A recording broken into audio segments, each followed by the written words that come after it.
like you mentioned, I think it's a good time to kind of review why they matter and how they work. Higher rates raise the cost of borrowing for consumers, so it's more expensive to get a house or a car or a big ticket item that you have to borrow for. It also raises the cost of borrowing for companies, so that's maybe a new factory, that's maybe expanding inventory. And these higher rates sort of act as a brake on the economy because it gets more expensive to borrow, and then people borrow less, and if they borrow less, they spend less. So if rates stay higher for longer, it means that the Fed basically has its foot on the brake of the economy for a little bit longer. So mortgage costs would stay higher for longer. Credit card rates would stay at a very high level, although they Do really they never ever go go down? down. No, they don't. And financing costs for businesses would be higher too.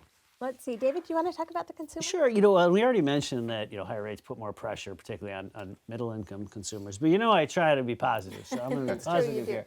And that's that consumers are earning much higher yields on their savings now than they were before, which increases spending power over time. So if you're saving to buy a car or take a vacation a year from now, you're actually earning a good yield between now and then. And yields are positive in real terms now. It wasn't that long ago that inflation was actually higher than what you were making on your savings, say in a bank account or a money market fund. And now real yields are positive. That's great for savers, and we know a lot of Thrivent clients are good savers.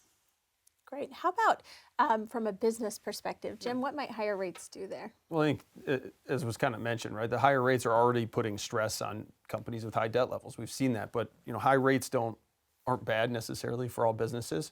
Those with a strong competitive advantage tend to be in a good place. They have a better chance of, one, being able to pass those higher rates along to their customers, and two, they can take advantage of opportunities to invest for growth, win market share from those companies that are more stressed.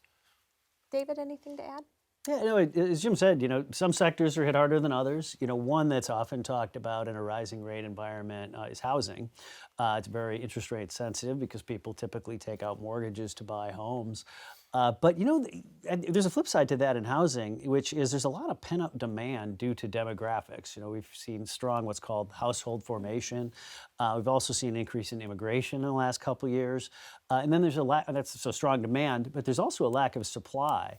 In 2009, of course, we had the housing crisis. Not a lot of homes were built shortly thereafter. And then during the COVID years, there's also not a lot of home construction because of supply chain issues and lack of demand initially. So could be a good period for home builders.